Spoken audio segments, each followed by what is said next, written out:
Glória a Deus. Glória a Deus. Queridos irmãos, é com muita alegria que eu vos cumprimento com a paz do Senhor Jesus. Eu estava pensando comigo aqui,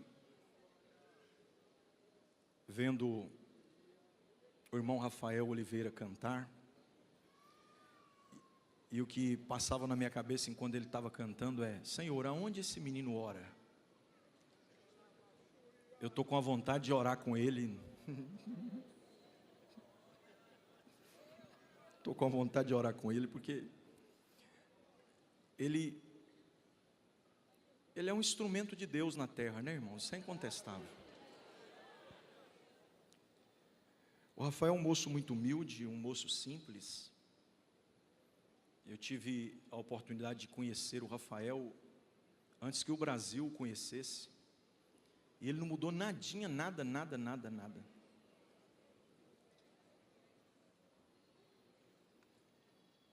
E o desejo do meu coração, Rafael, não é que você continue sendo o que você é, não, porque você já tem sido quem é desde quando eu te conheço, mas é que Deus levante outras pessoas que sejam como você.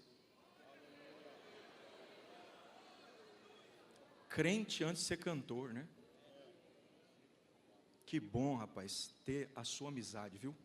Glória a Deus pela sua vida.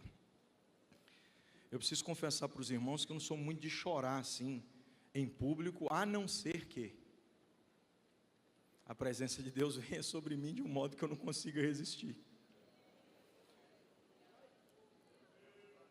E aí eu acabo sendo chorão demais, porque vez ou outra eu estou com o Rafael nos cultos por aí, e aí a presença de Deus vem forte, né? E eu não consigo resistir.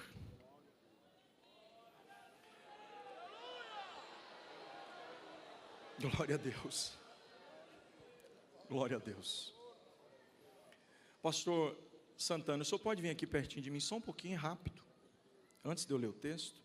A sua esposa foi lá, os irmãos tinham fechado a loja. Aí depois o senhor foi atrás de mim e nós nos encontramos. Eu fiquei numa vergonha. Cadê a irmã Rosana? Irmã Rosana, ó, eu não vou pedir a senhora para vir aqui para a gente não tomar muito tempo, tá?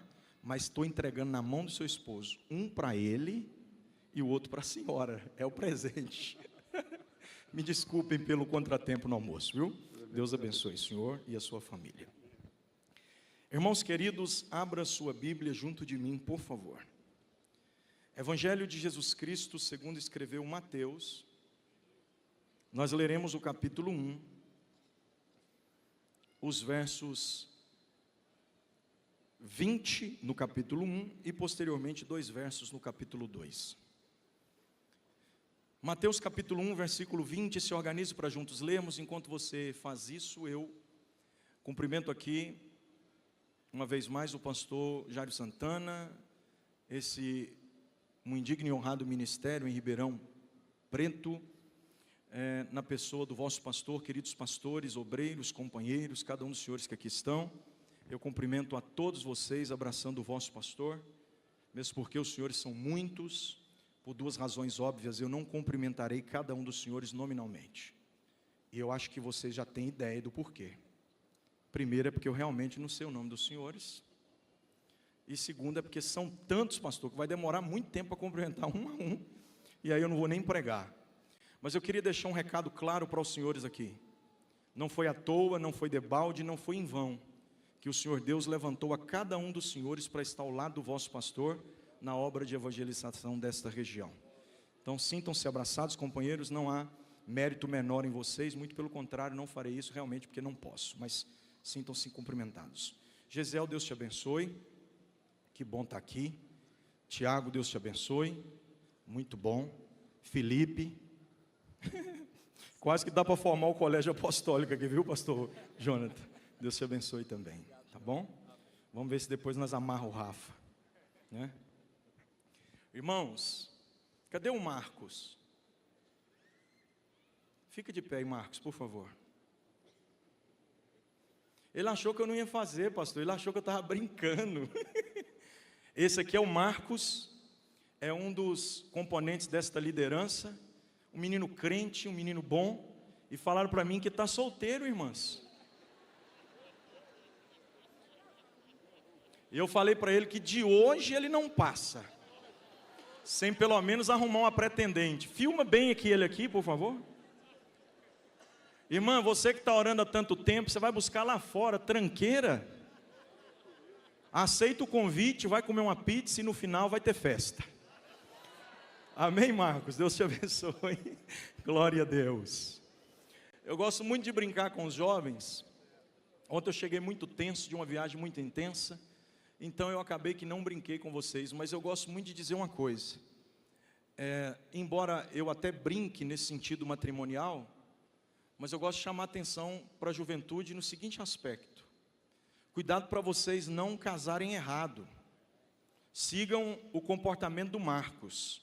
É melhor ficar solteiro e casar certo, do que se precipitar demais e casar errado, não é verdade? Porque se tem uma coisa que pode ser a tragédia ou a fatalidade da sua existência, é um casamento mal arranjado. Então, você, minha irmã, as irmãs estão me ouvindo, diga amém. Ó, pastor, tá vendo?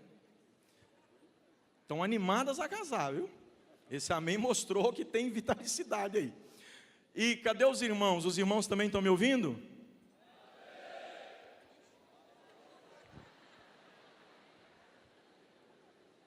Vou falar um trem para vocês, bem no mineirês aqui, para ver se vocês entendem mesmo, viu? Irmãs, não é o caso do Marcos. Olha aqui como que o Marcos está vestido. De novo, Marcos, fica de pé, por favor. Ó, terno, gravata, barba feita, cabelo bem cortado, quase que o bigodinho fininho, cabelinho a régua, né, pastor? Tá ajeitado, né? Pode sentar. Agora, tem uns meninos aí, minha irmã, por favor, olha aqui. Cuidado para você não cair no laço, no embaraço, na perdição de casar com esses meninos que tem a calça amarrada no meio da canela. Viu? Esses meninos que quando vai no barbeiro, ao invés de tirar só o pezinho do cabelo, tá rapando o cantinho da sobrancelha. Entendeu? Se na hora que for te dar a paz do Senhor, você olhar na mão, tiver base na unha, ai Jesus.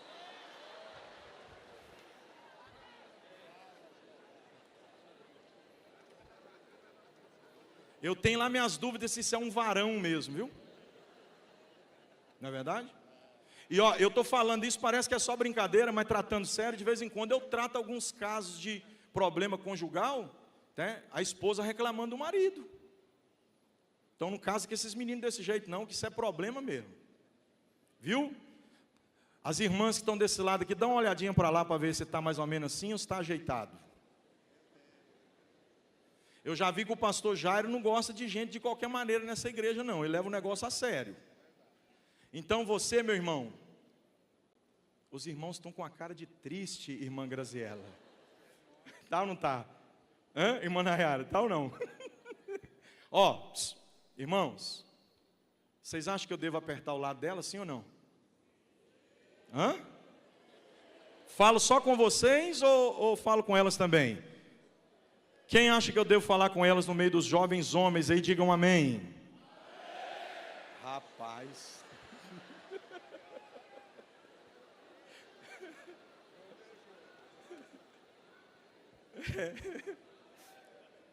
Ó, meu irmão, então você fica atento com essas moças também.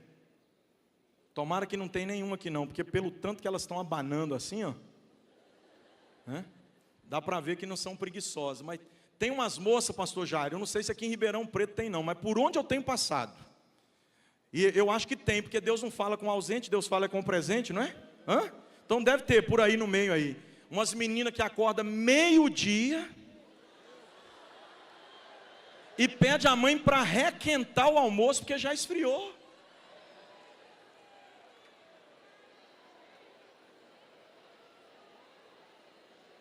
E diz que quer casar. Diz que quer casar. Irmã, se você quer casar, minha filha, primeiro você tem que saber a hora de desligar o fogo na fervura do leite. Tem que saber qual que é o ponto para se fritar um ovo. Porque senão você queima ou deixa a gema muito mole. Não pode ser cru nem bem passado, né? Ovo frito tem que ser no ponto certo. Mas essas meninas aí que não sabem o que é lavar uma roupa, limpar uma casa, nunca ajudou a mãe nem a dobrar o forro da cama na hora que levanta. Meu filho, se você casar com uma moça dessa, vai arrumar problema para a sua vida.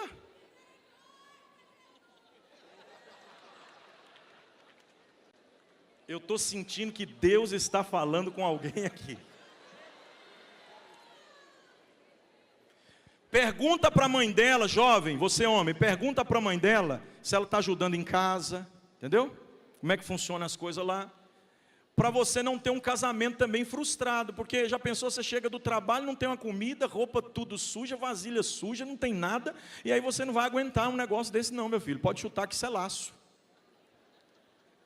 E você, minha irmã, deixa eu dar um outro, vou apertar para eles de novo, vocês acham que devo ou não? Você também, minha irmã, não vai casar com esses meninos que também acorda meio-dia, viu? Porque tem uns moços aí que diz que quer casar, mas ainda não saiu da mesada do pai. Não tem um calinho na mão ainda, nem um calo na mão. Não sabe o que é puxar uma enxada, virar um concreto, carregar uma massa, deslocar um monte de tijolo de um lado para o outro, não é isso? Esses meninos que o máximo que eles sabem é agregar royalty do Free Fire e do jogo do Tigrinho. Sai fora disso.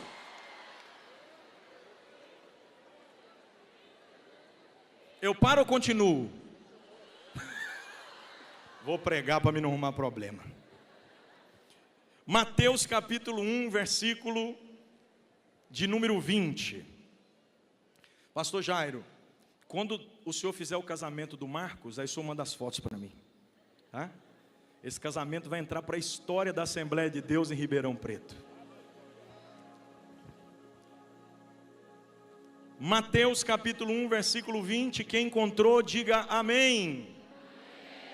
Diz assim a palavra de Deus: e projetando ele isso, eis que em sonho lhe apareceu um anjo do Senhor, dizendo: José, filho de Davi, não temas receber a Maria, tua mulher, porque o que nela está gerado é do Espírito Santo. Versículo 13 do capítulo 2. E tendo-se eles retirado, eis que o anjo do Senhor apareceu a José em sonhos, dizendo: levanta-te, toma o menino e sua mãe, e foge para a terra do Egito, e demora-te lá, até que eu te diga, porque Herodes há de procurar o menino para o matar. Verso 19, por favor. Morto, porém, Herodes, eis que o anjo do Senhor apareceu num sonho a José no Egito, dizendo: levanta-te, toma o menino e sua mãe, e vai para a terra de Israel, porque já estão mortos os que procuravam a morte do menino. Quem acompanhou até aqui, diga amém. Agora, por favor, tenham paciência comigo, volte ao capítulo 1, volte. Eu não quero ser redundante, muito menos prolixo, eu sei que o tempo está exíguo, eu reconheço a exiguidade do tempo, eu não vou enfadar vocês, mas é mais do que pertinente, é extremamente relevante pontuar alguns detalhes que eu quero ressaltá-los agora com vocês. Diz assim o verso 20 no capítulo 1, e projetando ele isto, eis que em sonho, eis que em, só os vivos em Ribeirão Preto, eis que em sonho, lhe apareceu um anjo, verso 13 no capítulo 2, e tendo-se eles retirado, eis que o anjo do Senhor apareceu a José em sonhos, verso 19, eu prometo que aqui a gente encerra, tá? Morto, porém, Herodes, eis que o anjo do Senhor apareceu num sonho,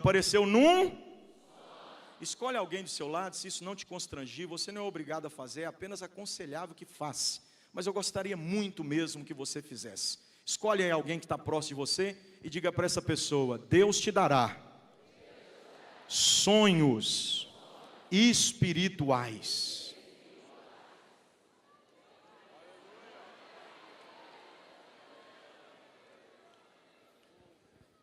Redobre, triplique, quadruplique, maximize a sua atenção a partir de agora. Eu prometo que serei o mais breve que puder. Existem 7 maneiras com cujas quais Deus comunica a sua vontade ao seu povo.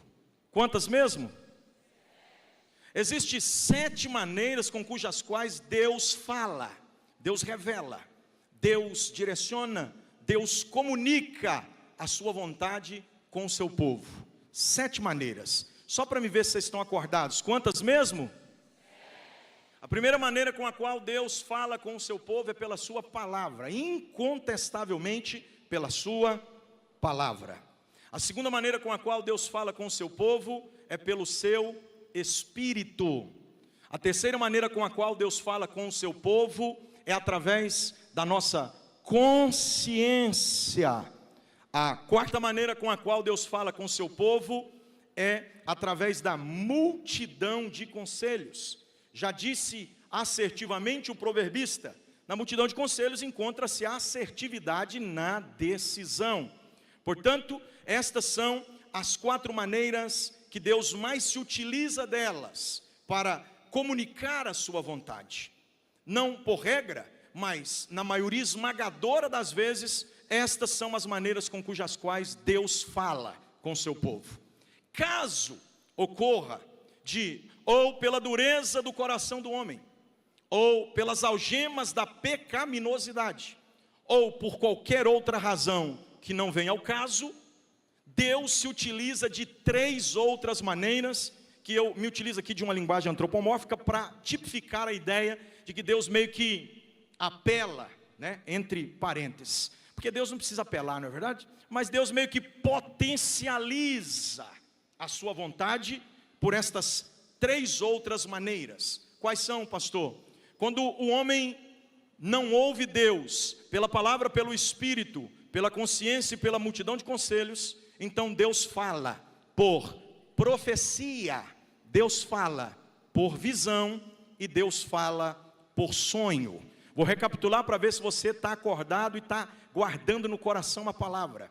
Deus fala pela sua palavra, pelo seu Espírito, pela consciência, pela multidão de conselhos. E se o homem não ouvir Deus falar por esses 4 primeiros modos, Deus também fala por profecia, por visão e por sonho. Pastor, por que sonhos está em último caso? Porque é isso mesmo. Sonhos não é o método. Sonhos não são a estratégia preferida de Deus para comunicar a sua vontade. Muito pelo contrário, Deus falou poucas vezes por sonho. E todas as vezes que Deus falou por sonho, realmente Ele queria potencializar o que estava prestes a fazer. Deus só falou por sonhos com 14 personagens bíblicos. Quantos mesmo, gente? Eu quero ver se o Madecarpe, é isso? Para mim não... O Madecarpe e Agadecarpe. Eu quero ver se vocês, jovens e adolescentes, estão acordados. Quantos personagens bíblicos ouviram Deus falar por sonhos? 14 personagens.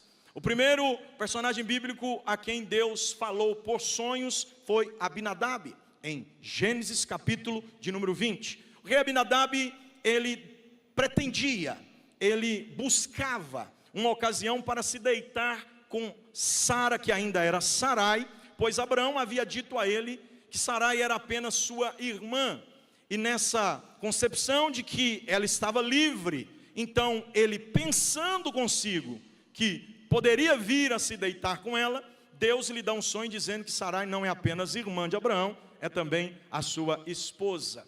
Eu denomino esse sonho como o sonho do alerta, mesmo porque a severa maneira punitiva que Deus tem de castigar aqueles que se opõem à sua vontade, sempre são precedidas por um alerta. Deus não é um senhor feudal, que vai castigar as pessoas, sem primeiro dar a elas um alerta do possível castigo. E Deus fez isso com o rei do Egito, Abimeleque, dizendo que ele não deveria se deitar com a mulher de Abraão. O segundo sonhador da Bíblia é Jacó. Jacó sonhou 2 vezes. O primeiro sonho de Jacó está em Gênesis 28, o segundo sonho de Jacó está em Gênesis 31. No primeiro sonho, ele sonha com a escada que toca o céu, seres angelicais se movimentam em subida e descida, e quando ele acorda, ele se apavora e diz: Deus estava aqui. O problema é que eu não sabia que Deus estava aqui. E aí ele faz um voto e diz: se o Senhor me abençoar, quando eu voltar aqui, eu cumpro o que te prometi. Ele desce para a Mesopotâmia, terra de Naô, casa de Mil, que por lá fica na casa do seu tio Labão, por cerca de 20 anos. Quando havia 14 anos que por lá ele estava, tendo ele trabalhado 7 anos por Raquel, e posteriormente, ou conseguinte, mais 7 para realmente possuir Raquel, porque primeiro ele recebe Léia ou Lia, como você preferir. A Bíblia diz que ele vai até Labão e propõe que deseja ir embora, pois até então tinha trabalhado apenas para Labão, e Labão então lhe oferta um pagamento. A Bíblia diz que Labão tentou usurpar o direito de Jacó por 10 vezes, trocando o seu salário. Mas enquanto Labão projeta prejudicar o seu sobrinho, Deus, através do segundo sonho, em Gênesis 31, dá para Jacó a graça de entender como que funciona a pecuária caprina. Interessante, né? Deus dá para ele quase que um curso de pós-graduação, está entendendo ou não? Em biologia, em agronomia. E aí o irmão Jacó aprende que se cortar umas varinhas e pôr na beira do ribeiro, vai funcionar e Deus vai prosperar.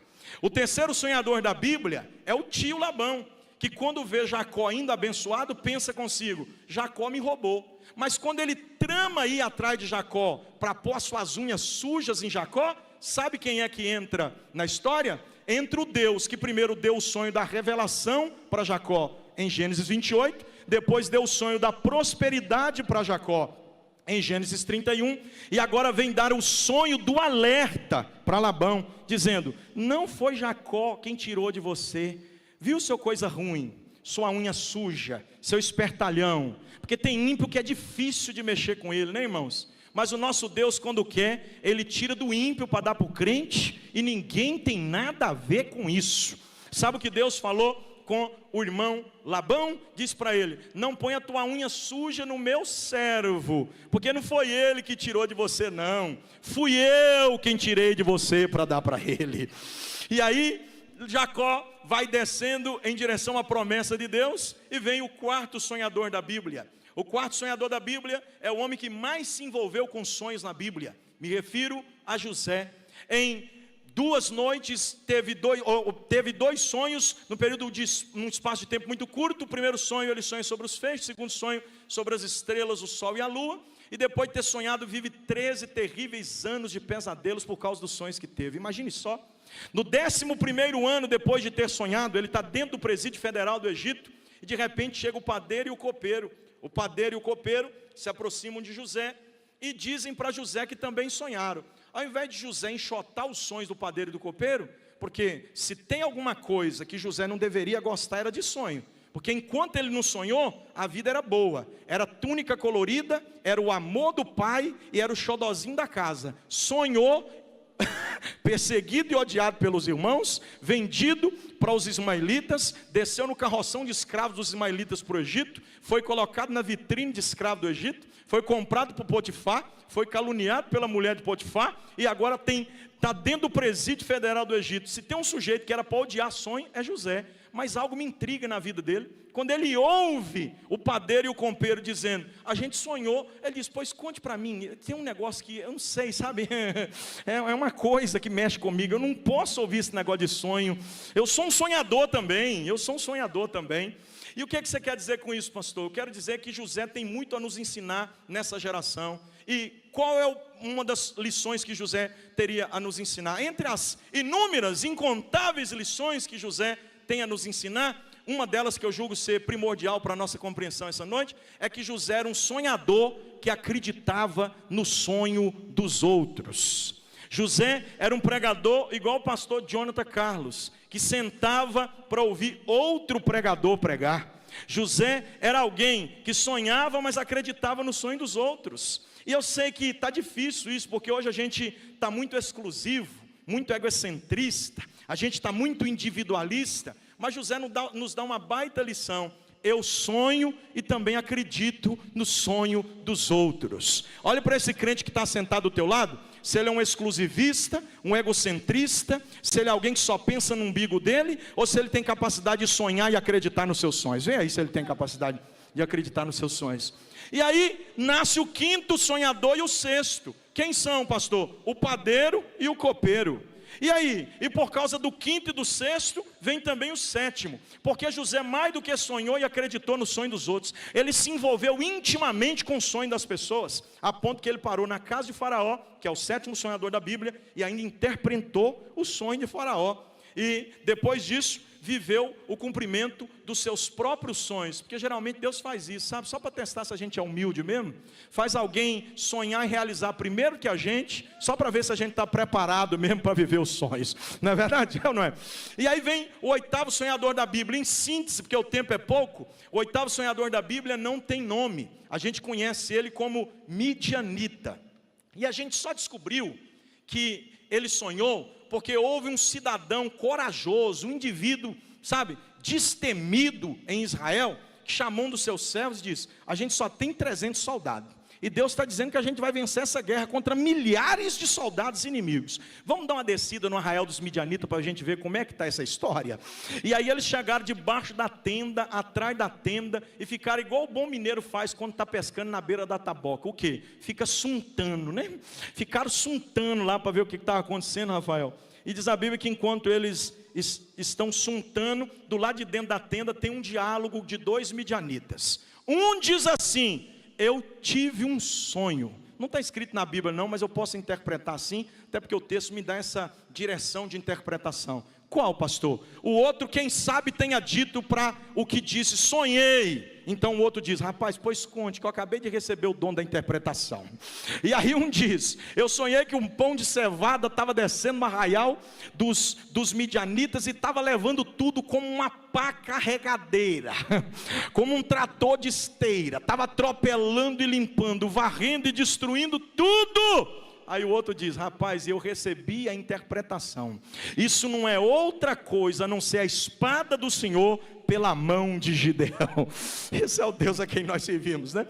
O nono sonhador da Bíblia é Salomão, o homem a quem Deus deu a ele um cheque branco assinado para ele pedir o que quisesse. Vocês conhecem a história, né? E em Juízes 7 está a história do sétimo sonhador, e em 1 Reis 3 está a história do oitavo sonhador, que é Salomão. Salomão teve a oportunidade de pedir o que queria, mas pediu o que agradava a Deus, pois ele não pediu para ele. Eu gosto muito dessa história, de colocar Deus como sócio majoritário das nossas primícias, ou de todos os nossos ideais, porque quando a gente coloca Deus como sócio majoritário, é impossível que as coisas deem errado, não é verdade?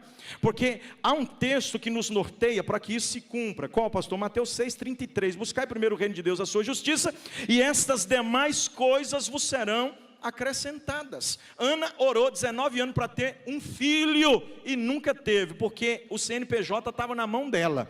Mas quando ela fez o contrato e colocou na mão de Deus, dizendo: Senhor, eu não quero mais ser dona do negócio, a partir de agora o negócio é teu, eu assino e te dou sociedade majoritária, a única coisa que eu quero é gerar para o teu negócio.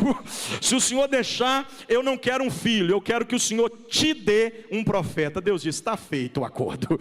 É assim que Salomão fez. Salomão olhou para Deus e disse: eu podia pedir muita coisa, porque não confunda sabedoria com inteligência. Salomão poderia até não ser sábio ainda, mas inteligente sujeito já era, viu? Porque como diz pastor Jorge Carlos Danta, lá de Várzea Grande, a inteligência nos faz saber que tomate não é verdura, é fruta. Mas só a sabedoria é capaz de não nos permitir colocar tomate na salada de fruta. O irmão Salomão entendeu que ele não podia pedir para ele, então ele pede para Deus. Ele diz: Senhor, eu não sei nem entrar e nem sair de diante do teu povo. Então, se o Senhor quiser me dar sabedoria para mim aprender a entrar e sair diante do teu povo, eu aceito. E aí Deus responde: porque não me pediste a cabeça dos teus inimigos, nem riqueza nem honra, eu, o Senhor, te acrescentarei. É essa a história de Salomão. O décimo sonhador da Bíblia também sonhou duas vezes. Me refiro a Nabucodonosor. Nabucodonosor teve seu primeiro sonho no capítulo 2 e depois seu segundo sonho no capítulo 4. No capítulo 2 ele sonhou acerca de uma estátua de metais distintos: sua cabeça de ouro, tronco de prata, bacia de bronze, pernas de ferro e os pés misturados em barro e ferro. Pastor Jonathan Carlos pregou um pouco hoje sobre a pedra, né? que é de esquina, mas foi rejeitada pelos homens, ela veio e começou a destruir os grandes poderes mundiais, quebrou a cabeça da estátua de ouro, poder babilônico foi dissolvido, quebrou o tronco de prata da estátua, o poder medo-persa que veio dos sírios destruído, quebrou também toda a bacia de bronze. Quem foi destruído? Alexandre e todo o poderio grego. E depois quebrou também as pernas de ferro, o poder ou a grande potência romana. E depois foi quebrando tudo e continua quebrando tudo até hoje para a glória do seu próprio nome. Porque Jesus, ele não manda só no céu não, irmão, ele manda no céu e os anjos obedecem. E tem homem na terra que não quer obedecer não, sabia? Só que quando ele manda, até os demônios estremecem, sabia disso? Isaías, quando estava apavorado na morte do seu primo Uzias, quem sabe pensou consigo, né? Acabou a costa quente, né? Não tem mais o monopólio da minha família no trono de Israel, como que eu vou ser profeta agora? Aí Deus resolve mostrar para ele: para de olhar para a terra e pensar quem se assenta ou deixa de se assentar no trono de Israel, olha aqui para cima e vê se a minha cadeira está desocupada. Oh meu Deus do céu, deixa eu parar aqui, eu queria só falar do sonho de Daniel, mas eu estou sentindo uma veia profética para me contar uma verdade para a igreja brasileira aqui agora. Qual, pastor? Deus está sentado no mais alto, elevado e sublime trono. Escuta. Até algum tempo atrás, Bill Clinton, depois veio George W. Bush, para a maior cadeira presidencial da terra. Depois ele levantou, quem se assentou nela? Barack Obama. Levantou, dono de Trump assentou. Levantou, aí quem veio? John Biden. Agora John Biden já saiu, dono de Trump assenta de novo. E o que aconteceu, pastor? Por que você está dizendo isso? A cadeira de poder mais desejada da terra, em apenas 25 anos de história, já passou pela mão de 4 grandes presidentes, mas o Deus a quem nós servimos nunca levantou do seu trono para ninguém se assentar em seu lugar. Vocês acham mesmo que Deus está incomodado com essas cadeirinhas de quem tem cabelo e quem é careca no judiciário brasileiro? Mexe com esse crente do teu lado e diga para ele assim: se a pedra vir, ela quebra tudo. Oh, bendito seja o nome do Senhor. Se a pedra chamada Jesus resolver vir, ela quebra tudo. Oh, meu Deus do céu. Quebrou a dinastia faraônica, quebrou Nebuzaradã, quebrou Nabucodonosor, quebrou Faraó Neco, quebrou Sisaque, rei do Egito, quebrou Herodes Antipas, Herodes Agripa, Herodes Asquelaus, Herodes Filipe, quebrou tudo, e ele continua sentado à destra do Pai, intercedendo pela igreja. O trono de Deus é imutável, inabalável, ele é eterno. Bendito seja o nome de Jesus. Mas deixa eu continuar. O 11º sonhador da Bíblia é Daniel. Depois de Nabucodonosor ter o seu segundo sonho da árvore grande que depois caiu, eu sei que vocês conhecem a história.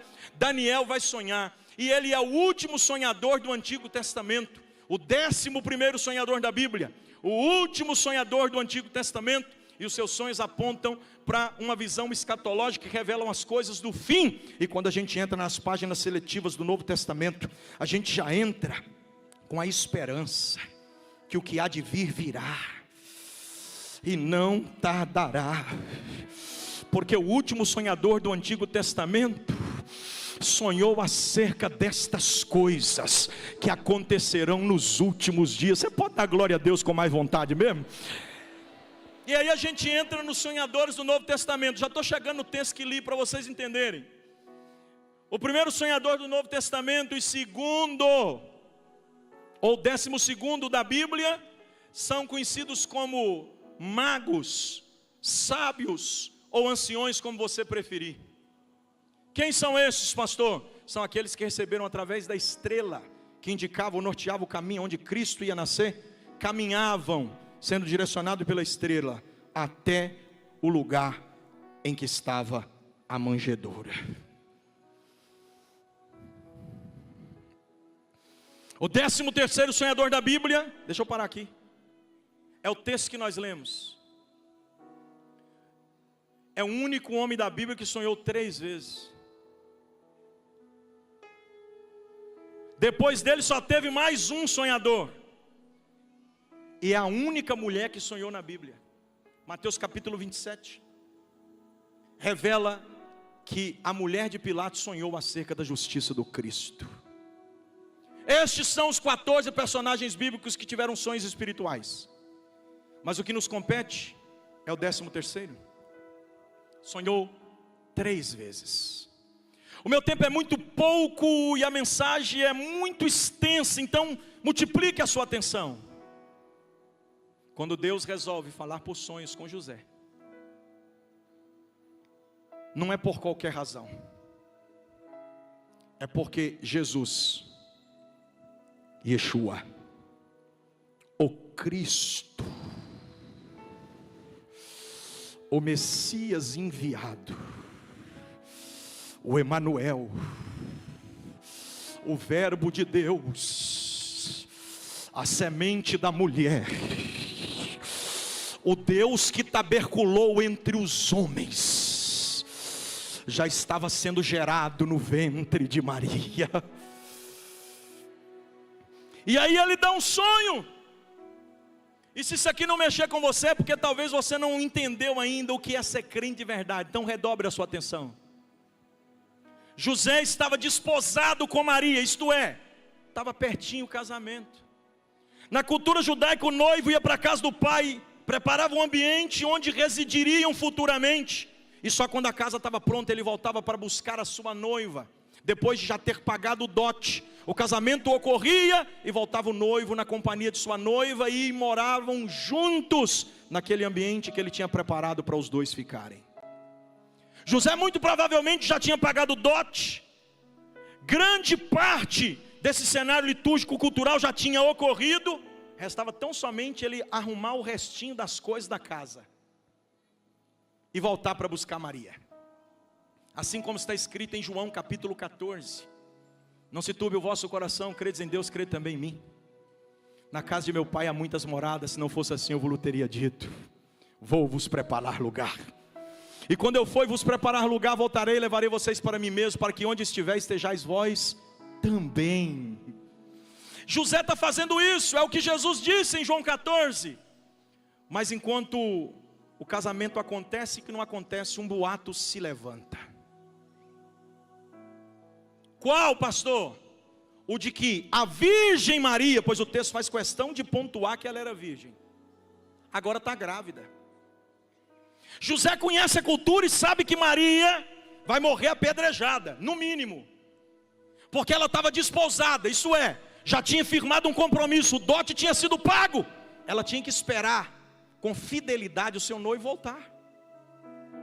E como que alguém que não entende as coisas do Espírito ia dizer, não, Maria não te traiu não? Só entende isso quem é do Espírito, porque nem a medicina consegue explicar. A medicina diz que só existe concepção na parede uteriana. Quando a semente enxerta a parede uteriana, só existe essa concepção porque o ímen da mulher foi rompido de fora para dentro. Eu estou falando uma linguagem muito técnica, porque eu sei que tem criança aqui. Mas o de Maria não se rompeu de fora para dentro, ela não tinha conhecido um varão. O ímen de Maria se rompeu, foi de dentro para fora. Porque a semente não é do homem. A profecia de Gênesis 3,15 é que da semente da mulher. E se a ciência não explica, a gente aceita pela fé. Quem estava sendo gerado ali não era mais um ser comum qualquer. Ali não era mais um. Ali era o Filho de Deus que despiu de sua glória e cumpriu o kenoses. Ele se auto-esvaziou para fazer carne entre nós. José sabe que Maria pode morrer apedrejada por isso. E ele não quer que isso venha acontecer. Então sabe o que ele faz? Versículo 20 do capítulo 1. Vou desenhar para vocês para ficar bem claro. Ele vai lá no guarda-roupa. Abre o guarda-roupa. Nós que viajamos muito, pega a mala de rodinha, põe um bocado de roupa dentro dela, pega o notebook, põe dentro da mochila. Estão aí mesmo, gente? Quem me ouve diz amém. Quando está tudo preparado, ele olha no relógio e diz, vixe, não dá para ir hoje. O judeu nunca viaja em período noturno, porque o dia para o judeu não termina às 24 horas como para nós no ocidente. No Oriente o dia termina às 18. E o judeu teme coisas que podem ocorrer no período noturno. Portanto, o judeu não tem por prazer viajar no período da noite. Como José muito provavelmente toma saber que Maria está grávida já perto do período noturno, ele não pode ir imediatamente. Mas ele prepara a mala e diz, quando o dia amanhecer, eu vou embora. E sabe o que acontece? Sabe aquela noite comprida que a gente rola para lá, para cá, levanta, o lençol sai, a gente coloca de novo, vai no banheiro, volta, toma água, e 3 da manhã, 4 da manhã. Aí quando a gente não está aguentando mais, porque a dor fala alta, a fadiga é grande, o pobre é terrível, aí o sono da misericórdia vem e... Quando ele cochilou, sabe o que aconteceu? O anjo do Senhor. Quando ele cochilou, parece que eu vejo Deus dizendo na eternidade, eu vou entrar no sonho dele.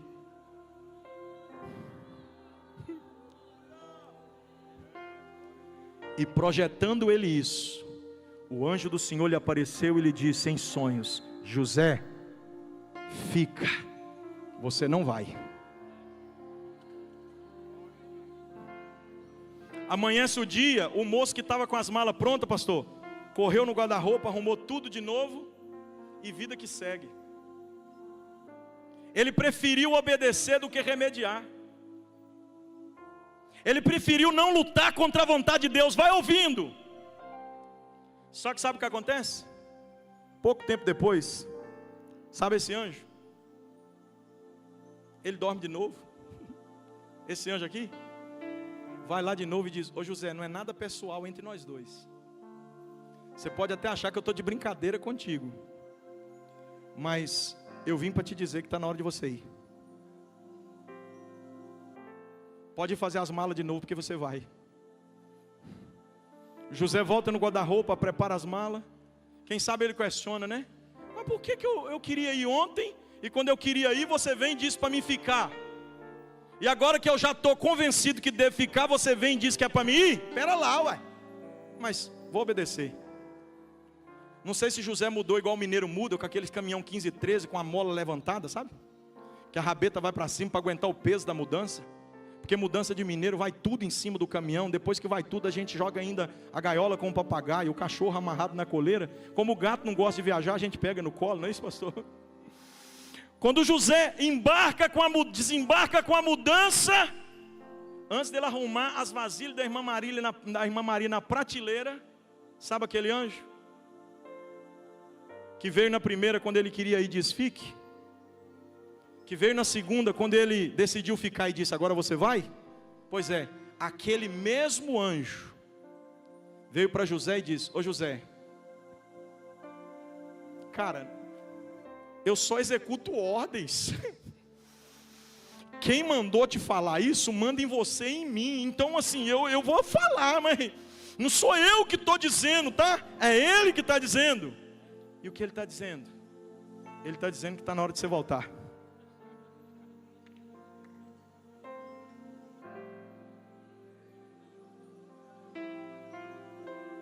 Quando ele quer ficar, a ordem de Deus é para ele ir.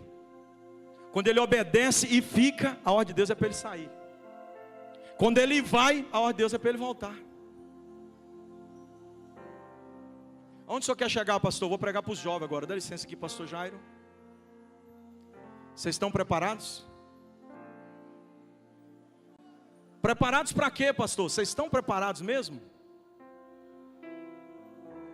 Pastor, eu não estou entendendo onde o senhor quer chegar. Vocês estão prontos? Prontos para quê, pastor? Preparados para quê, pastor? Lá vai. Estão preparados para deixar aquele que não perde a direção assumir o volante da sua vida? Você está preparado? Preparado para quê, pastor? Para aquele que sabe para onde te levar a assumir as rédeas da tua existência. Porque quem manda na tua vida não é você. Tem coisa que você quer, mas não vai fazer, porque Deus tem pensamentos mais elevados do que os teus pensamentos. E o primeiro problema na geografia. Por que você está dizendo isso? Eu gosto muito do Salmo 17, versículo 5. O que está escrito lá, pastor? Está escrito assim: guia os meus passos nos teus caminhos, para que não tropecem os meus pés. Sabe o que o salmista está dizendo para Deus? Ele está dizendo assim: eu não sou calvinista, a ponto de que eu vou decidir, o Senhor vai decidir tudo para mim, e o que tiver que ser vai ser. Não, eu vou fazer a minha parte.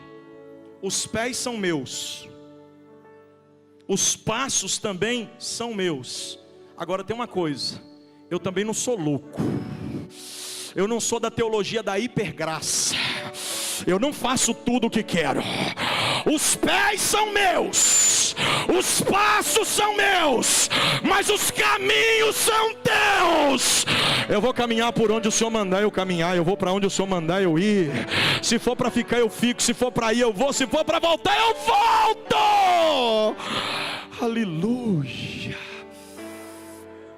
Sabe por que Deus não deixou ele na primeira, pastor? Quem sabe esse questionamento está na cabeça de vocês. Porque se logo depois que ele disse que fica, Deus diz: agora você vai. Eu te explico por quê. Porque da primeira vez, quando ele estava indo sozinho. Só que agora ele não está indo sozinho. Agora o Deus que leva está ofertando companhia no caminho.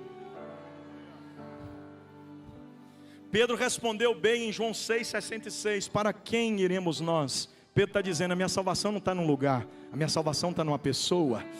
Porque para Deus não existe lugar santo, o que santifica o lugar é a presença de Deus que nele chega. Então nunca foi sobre para onde nós iremos, sempre foi sobre com quem estamos indo. Abraça esse crente do teu lado, por favor, e diga para ele: Deus quer ser sua companhia. Meu Deus do céu. Gostei disso ou não, viu, pregador? Eu não vim aqui para você me dar nota não, meu filho. Pode pegar a prancheta e dar 0, dar 10, não muda nada. Se dá 10 eu não me empolgo, não entra soberba no meu coração. Se me dá 0 também, não me põe contra a parede e me oprime para mim parar de pregar. Eu não vim aqui, não foi para te agradar, eu vim na condição de profeta, de arauto. Eu estou aqui como dispenseiro. Se você gostar, come muito. Se não gostar, come pouco. É o que tem para hoje. Lá vai de 2 em 2 até da ímpar. Deus quer ser a sua companhia. O congresso está acabando, mas o fogo não pode apagar. Amanhã tem faculdade, mas tem Deus do teu lado. Deus quer andar contigo, acordar contigo, almoçar contigo. Deus quer estar ao teu... Levante a sua mão, por favor.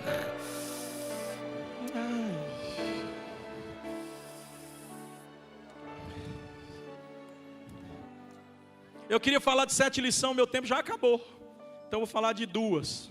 A primeira é geográfica. Tem hora que Deus vai fazer uns negócios com a gente, Jonathan. Tem gente aqui dentro do grande templo de Ribeirão Preto me ouvindo essa noite que estava com vontade de mudar. E a ordem de Deus é essa: vai ficar. Tem gente aqui dentro de Ribeirão Preto que até está gostando da cidade de Ribeirão Preto. E a ordem do céu é: vai sair. E tem gente que até saiu do ministério de Ribeirão Preto, acredite vocês se quiserem ou não, mas estão visitando hoje o Congresso da Juventude, e o céu já está falando: vai voltar. Porque quem manda na tua vida não é o teu nariz, não é o teu umbigo, é a graça daquele que te leva e te traz.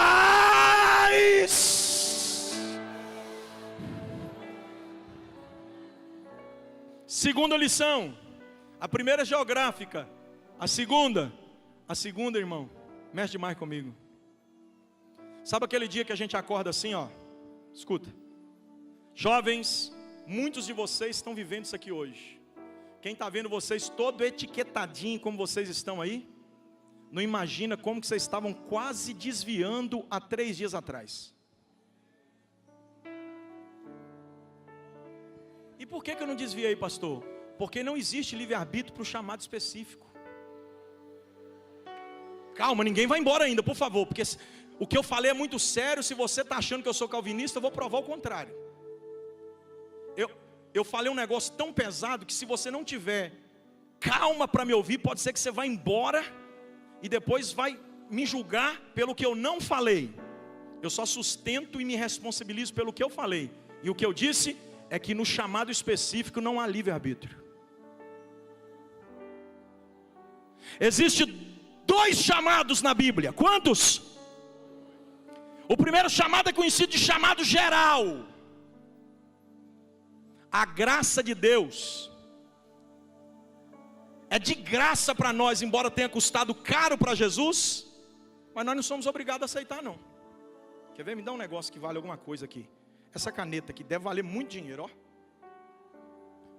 Essa caneta me custou alguma coisa? Não, né? Hã? Quem comprou? O pastor Tiago. Para ele custou, para mim nada. Aí de graça ele está dando para alguém aqui. É de graça ou não é? E se você não quiser aceitar? Eu vou te fazer engolir de goela abaixo? Isso é a graça do chamado geral.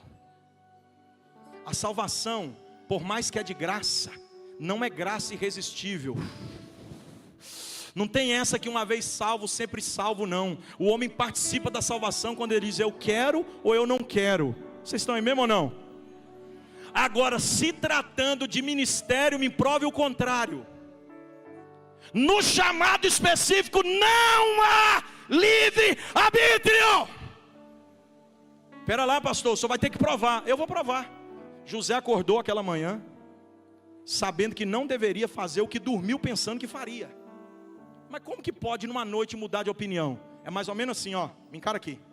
José, quando ia acordar, na concepção dos planejamentos, no período noturno é esse. Quando eu acordar eu vou embora. Então eu vou parafrasear o contexto. José está vendo um balde cheio d'água, e ele diz, eu chuto o balde quando eu acordar, ó. Eu vou chutar o balde, eu não caso mais com essa mulher, eu vou embora, eu não quero que ela morra, eu vou protegê-la, porque a Bíblia também não diz que ele é covarde não, viu? A Bíblia diz que ele era justo, então ele está pensando mais nela do que nele. Só que ele ia acabar com o futuro dele. Ele ia destruir a vida dele por uma decisão mal pensada, por uma decisão precipitada. José estava fugindo do chamado dele. Qual chamado? De pai adotivo de Jesus. Quando ele pensou, vou chutar o pau da barraca, vou meter o pé no balde, a graça veio de noite e disse, você não tem livre-arbítrio. Você quer ir, mas você não vai. Eu vou te prender aqui. Pastor, aonde mais está escrito isso na Bíblia? Porque se não tiver contexto é pretexto. Então vamos lá. Jonas disse para Deus, eu não prego em Nínive. Deus diz, prega. É só uma questão de tempo. Você prega sim, vai pregar. Vai. Nem que para isso eu balance as águas e assopre os ventos, mas você prega. Deus sempre terá um submarino de plantão para trazer de volta profeta fujão. Deus vai. Estão pregando errado para a igreja brasileira. Tem um monte de calvinista assumindo os nossos púlpitos, e tem um monte dizendo que se você não fazer, Deus vai levantar alguém para fazer no seu lugar. Palhaçada é essa? Eu prego é diferente. Eu prego é assim, ó. Se você não fizer, Deus te fará fazer mesmo sem querer. Ai, Jesus. Jeremias um dia disse assim, vou nada, parei que esse tem de pregar. E quando ele pensou que parou de pregar, diz a Bíblia que as chamas do chamado se acenderam no tutano dos seus ossos. Abraça esse crente do teu lado, por favor, e diga para ele assim, aceita que dói menos.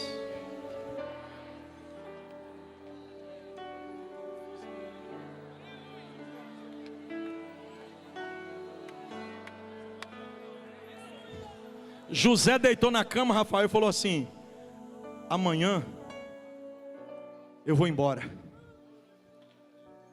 Se tem alguém como eu e como José aqui hoje, que tem coragem de reconhecer que mesmo no dia que você estava decidido a errar, a graça te ajudou a acertar. Teve um dia, pastor Gesiel, que eu disse para Deus: Senhor, para de pregar. Eu não aguento mais essa pressão do ministério. Era muito litígio ministerial, conflito, guerra, problema. Eu secretariava a igreja, chegava nas reuniões, é BO, é uma coisa, é outra. Eu com 28 anos de idade, tomando pancada de todo lado. Não aguento mais não. Falei com a minha mulher naquela noite, parei. Estou tão ruim hoje que nem no quarto eu quero dormir. Vamos dormir aqui na sala. Pusemos um colchão na sala assim. Pusemos meus meninos lá, deitamos todo mundo. Ficamos lá assistindo coisas com os meninos lá, até todo mundo pegar no sono. A sala ficava bem na frente da rua. 3 e tanta da manhã, lá para sei quantas horas da manhã. Era uma janela de vidro, irmão, na sala. Irmão, parecia que ia quebrar a janela. Eu tomei um susto. Acordei com o corpo todo arrepiado. Falei: Jesus, tem alguém querendo roubar minha casa. Quando eu chego assim assustado, era um jovenzinho da igreja. Sabe aqueles que pertencem ao grupo da oposição? Justo ele. Pastor, pelo amor de Deus, vai lá em casa. Para quê? Vai lá porque minha tia está endemoniada, pastor.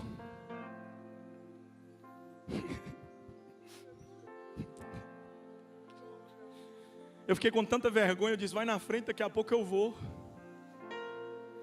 Aí eu voltei para o sofá, acordei minha esposa, ela com aquele olhão regalado em mim assim, porque minha esposa é muito mais crente do que eu. Ela já sabia que Deus ia apertar o negócio para o meu lado quando eu falei que eu ia parar de pregar. Ela com o olhão regalado, eu pus o joelho no chão e disse: Jesus, me perdoa. Eu quero largar o ministério por causa de problema que não faz sentido. E o Senhor colocando no coração de pessoas que nem te servem lá fora.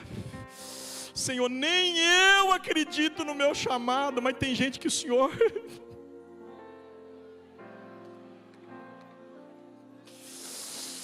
Aí eu disse: eu só vou, Jesus, se o Senhor for na minha frente. Me dá um sinal de que o Senhor não aceitou o ministério de volta. Porque eu estava dando para Deus o ministério da pregação de volta. Eu não falei: parei, sim ou não? O que Deus dá é irrevogável. Pastor, perdão da expressão que eu vou usar, é muito chola, mas é necessária. O que tem de pastores por aí que só tem o dom, já perdeu o caráter, não é brincadeira, irmãos. Continuam pregando sem caráter e convencendo o povo pelo dom. Só que o dom de Deus é irrevogável e o caráter é tratável. Aí eu fui para Deus e disse: Senhor, eu queria que o Senhor não levasse em consideração o que eu disse precipitadamente. Vai na minha frente. Quando eu cheguei lá, era 2 endemoniadas, uma já estava liberta. Eu digo: Jesus chegou primeiro que eu. Estendi as minhas mãos, repreendi pela autoridade que há no sangue de Jesus, o demônio foi embora. E eu estou pregando até hoje. O tempo já acabou, eu vou pregar outro dia. Abraça esse crente do teu lado, por favor, e diga para ele assim: a graça está aqui para te ajudar a acertar, mesmo quando você já decidiu errar. Vai dar glória a Deus só quem reconhece isso.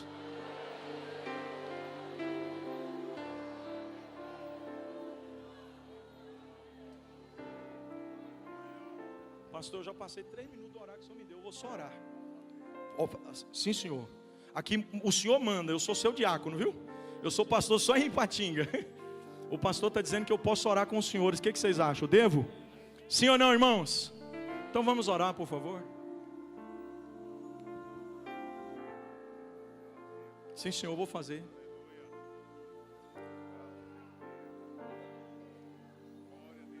Tem alguém além de mim aqui que é grato ao Senhor porque Ele não te deixou desviar?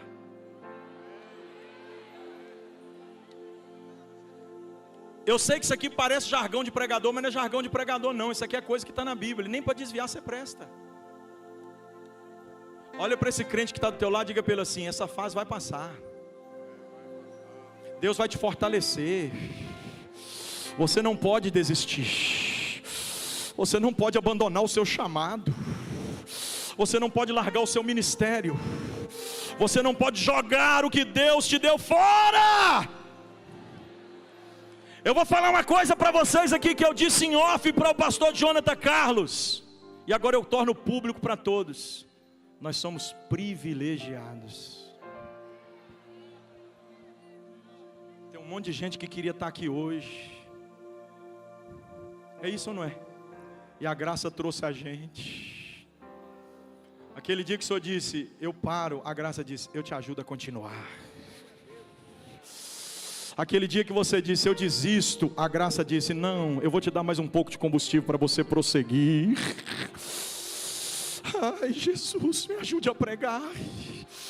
E você que está parado do evangelho, que entrou nesse culto essa noite, a graça está dizendo para você, está vendo como é que eu te amo, está vendo como é que eu te dou uma nova oportunidade. O pastor Jairo permitiu-me orar, me delegou a autoridade para fazer isso, então eu vou fazer. Só que igual ontem, eu vou fazer 2 orações. Quantas? Quantas mesmo?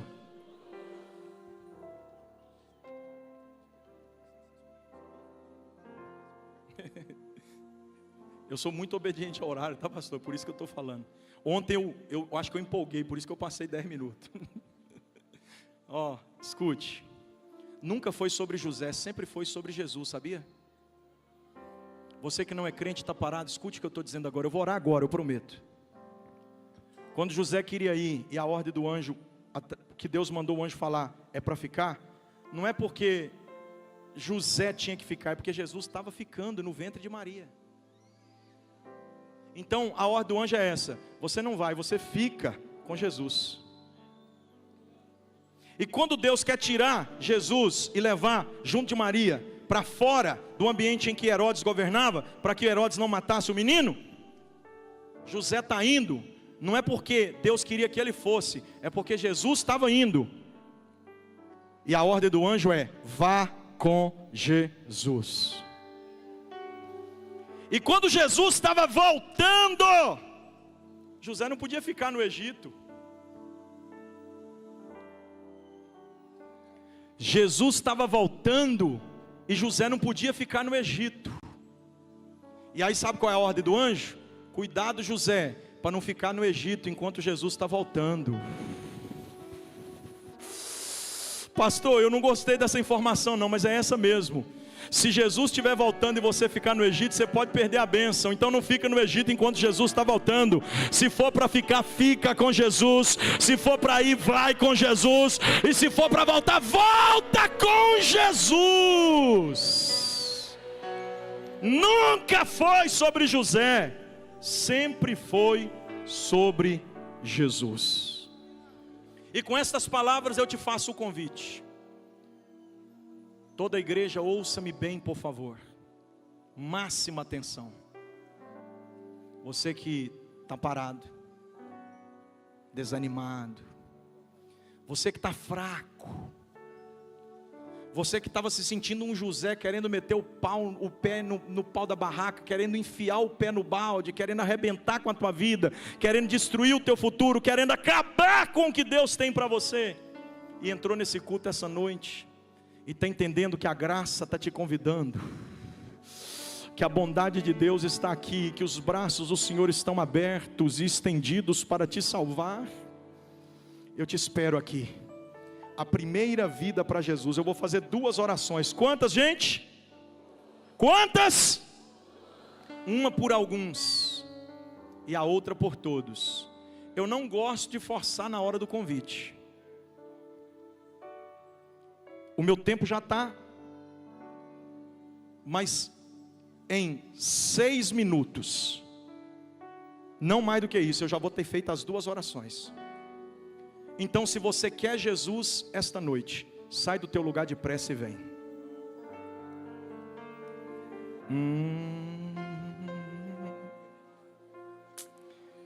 Eu estou te esperando. Igreja do Deus vivo, noiva do Cordeiro, imaculada no Calvário. Isso, meu filho, pode ajoelhar. Jesus te recebe de volta, de braço.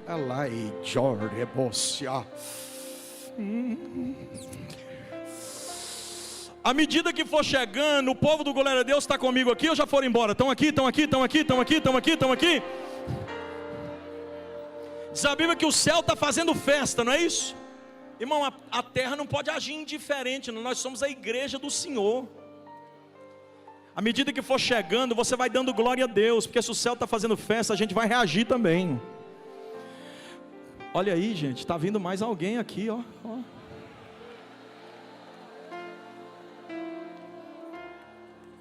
Deixa eu te dar um conselho rápido aqui. Está vindo mais ali, ó. Está vindo mais ali, ó.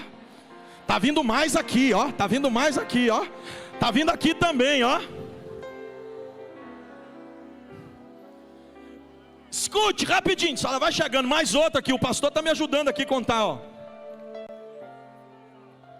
Escuta o que eu vou dizer a vocês. Todos. Quem me ouve diz amém. Não precisa se manifestar. Não precisa se manifestar. Mas eu queria que você que está parado do Evangelho respondesse para você mesmo. Não precisa responder para mim não. Você que está parado no Evangelho. Eu vou te fazer duas perguntas. Não responde para mim, responde para você. E depois que você responder para você, aí você pensa se vale a pena ou não vir aqui. Está vindo mais gente aqui, ó. Escuta, para os que estão parados, do dia que você saiu da presença de Deus até agora.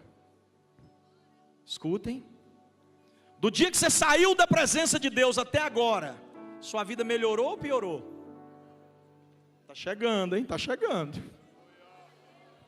Você que está parado, do dia que você saiu da presença de Deus até agora, as coisas para você melhoraram ou pioraram? Só responde para você, não responde para mim não. Está vindo mais aqui, gente, olha que coisa linda. Essa é a primeira pergunta. Todos nós que estamos nesse culto essa noite sabemos a resposta de Có e Salteado. Do dia que você saiu da presença de Deus até agora, as coisas para você só pioraram, nós sabemos disso. Então eu te faço uma segunda pergunta. Do jeito que você está hoje, parado, distanciado, longe de Deus, você acha que daqui para frente sua vida melhora ou piora ainda mais longe de Deus? Todos nós sabemos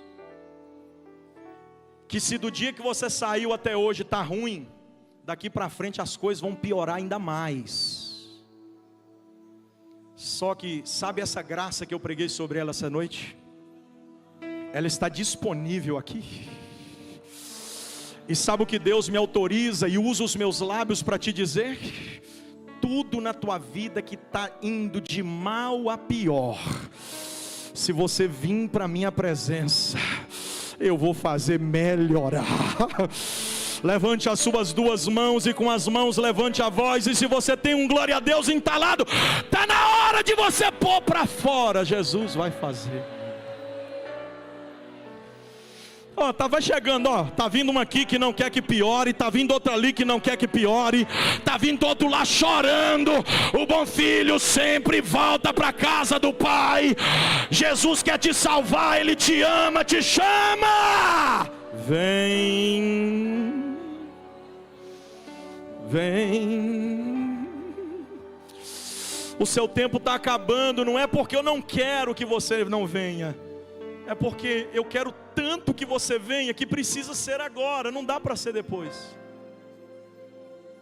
Pastor Jair, o senhor já deixou alguém descer aqui?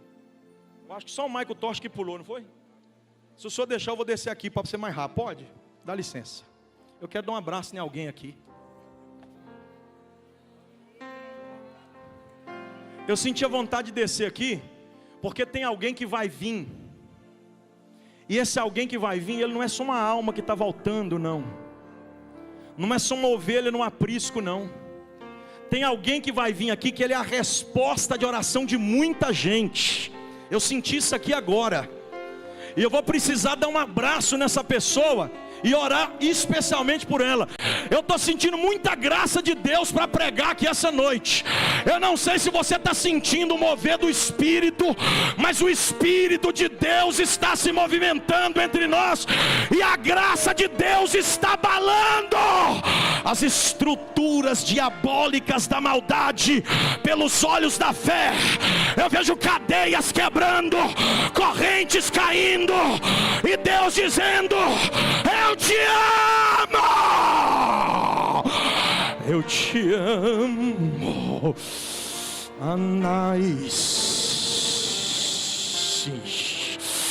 Anarai orergi ozoramau aderge vasi. Alai oderamai odergi osoramutria. Os pentecostais estão aqui ainda. Aqueles que falam em línguas estranhas estão aqui ainda.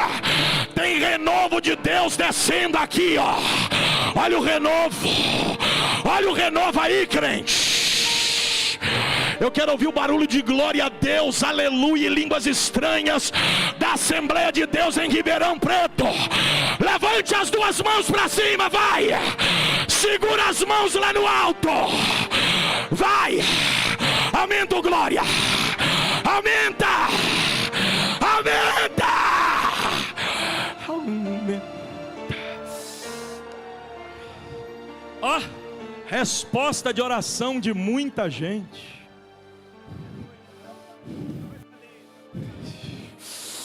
Ai, Jesus. Ai, Jesus. Uma irmã para abraçar ela aqui, por favor. Uma irmã para abraçar ela aqui.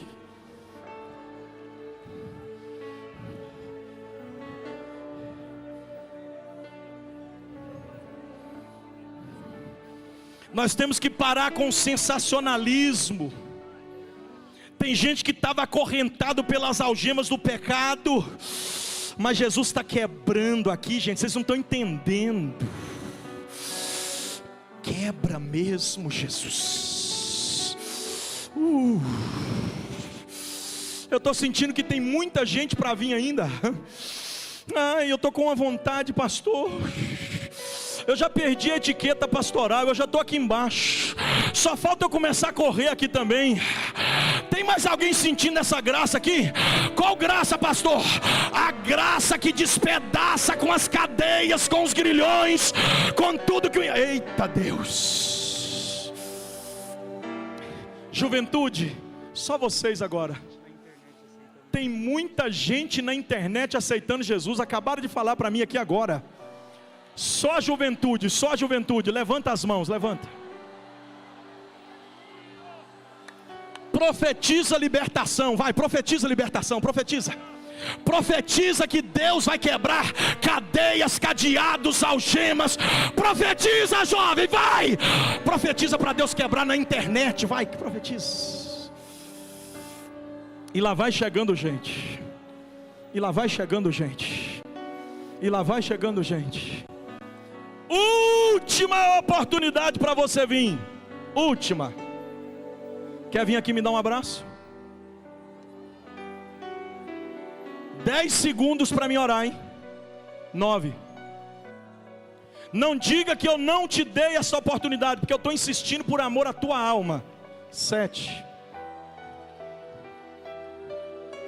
Eu vou orar agora. Está acabando o seu tempo, hein? Se tem, vem correndo. Tá vindo do lado de cá. Tem gente dando sinal que está vindo do lado de lá também. Abraça do lado de lá também. Une aí também. Ajuda aí, tem criança.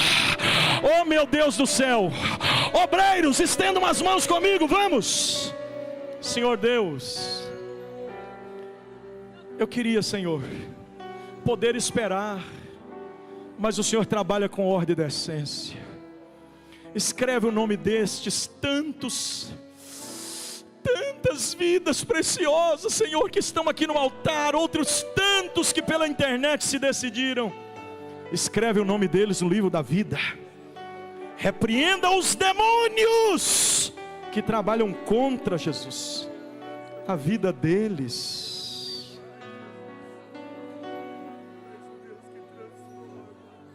Pastor Tiago, desce aqui por favor.